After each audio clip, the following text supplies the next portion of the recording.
Assalamualaikum warahmatullahi wabarakatuh.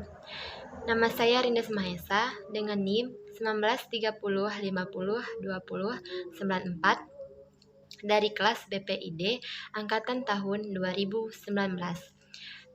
Mata kuliah Tafsir BPI, dosen pengampu Bapak Kusnadi MA. Di video kali ini, saya membuat video dengan memenuhi tugas mata kuliah Tafsir BPI, tugas ujian akhir semester dari Bapak Kusnadi MA. Baiklah, saya di sini mengambil materi tentang ayat Al-Quran tentang gangguan mental. Bentuk-bentuk gangguan dan penyakit mental dalam Islam ada beberapa hal. Yang pertama ada ria, iri hati, tamak, dengki, bicara berlebih-lebihan, melaknati orang, janji, bohong dan berbohong, gibah, sangat marah, dan cinta dunia. Di video ini saya akan menjelaskan bentuk-bentuk gangguan mental. Yang pertama yaitu ada ria. Ria adalah suatu perbuatan yang tercela yang tidak disukai oleh Allah Subhanahu wa Ta'ala. Perbuatan ria ini akan selalu merasa ingin dipuji dengan melakukan hal-hal yang sebenarnya ia malas lakukan. Ia melakukannya tanpa rasa ikhlas, dan segala amal perbuatan yang ia lakukan akan menjadi sia-sia. Ia melakukannya hanya ingin dapat maksud dan tujuan manusia, ingin dilihat manusia dan mengharapkan pujian dari manusia atas apa yang diperlihatkannya itu. Ria sama halnya dengan sombong.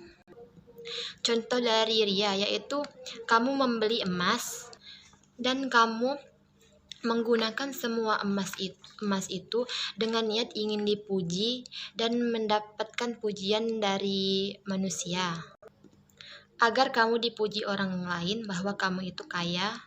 Dan yang selanjutnya iri hati. Iri hati adalah suatu sifat yang tidak senang yang dimiliki oleh orang lain, nikmat dan rezeki yang mereka dapatkan, dan berusaha untuk menyainginya.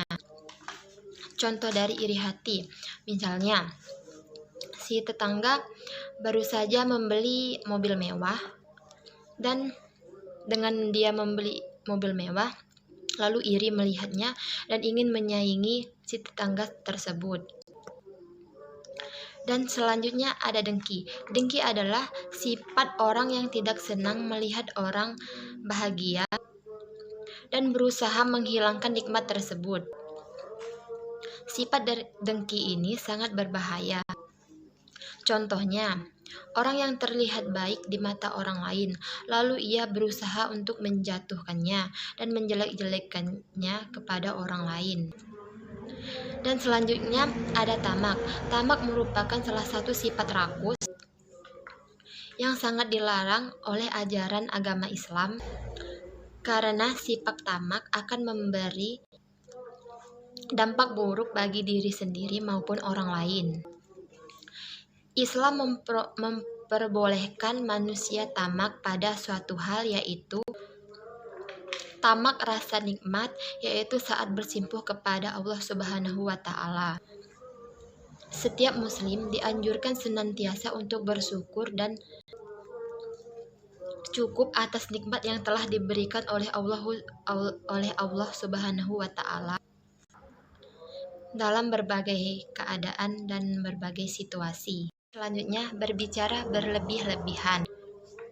Syariat memerintahkan seorang muslim dan mukminah untuk mampu menjaga dan mengendalikan lisannya dan tidak mudah mengumbar kata-kata yang tidak ada manfaatnya atau membuat orang lain sakit hati atas perkataan yang telah diucapkannya. Muslimah harus menyadari betapa lisan seperti pisau bermata dua. di satu sisi bisa mendekatkan diri kepada Allah, dan di sisi lain bisa menjerumuskan manusia ke dalam api neraka. Jadi, jadikanlah lidah berbicara yang bisa mendapatkan manfaatnya. Dan selanjutnya, melaknati orang. Kita harus berhati-hati dalam masalah laknat. Bahkan kepada orang kafir sekalipun, orang kafir yang masih hidup tidak boleh ditujukan laknat kepadanya secara personal. Hukumnya haram melaknat orang kafir secara personal yang masih hidup, karena boleh jadi Allah merahmati dia sehingga dia mendapat hidayah untuk masuk agama Islam. Dan selanjutnya, janji bohong. Janji merupakan sebuah ucapan yang mengikat pada diri sendiri terhadap apa yang diucapkan tersebut. Pepatah mengatakan, janji adalah hutang dan hutang harus dibayar. Artinya, janji adalah sebuah ucapan yang harus ditepati, karena kita dilarang untuk mengobrol janji yang pada akhirnya tidak ditepati. Islam memandang bahwa menunaikan janji adalah perkara yang mutlak. Yang selanjutnya, bohong. Bohong dusta adalah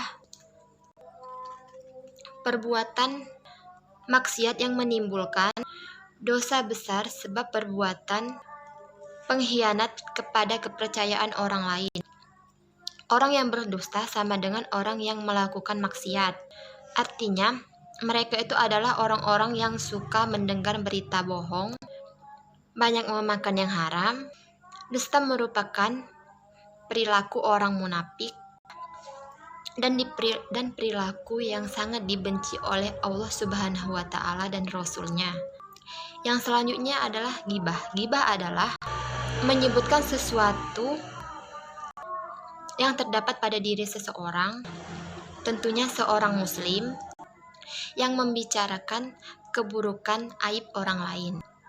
Yang selanjutnya, cinta dunia. Sebagai seorang muslim, kita tidak boleh terlena oleh dunia. Harus diingat bahwa dunia adalah sementara dan akhirat selama-lamanya. Jadi, gunakan hidup sebaik-baiknya di dunia, menjalankan perintah Allah Subhanahu wa Ta'ala dan menjauhi segala larangan-larangan Allah Subhanahu wa Ta'ala. Al-Quran adalah menjadi pedoman berharga dan petunjuk manusia yang dapat menghantarkan pembacanya terhindar dari penyakit mental. Baiklah, itu saja video tugas ujian akhir semester saya dari mata kuliah Tafsir BPI. Semoga bermanfaat dunia dan akhirat. Saya tutup dengan wassalamualaikum warahmatullahi wabarakatuh.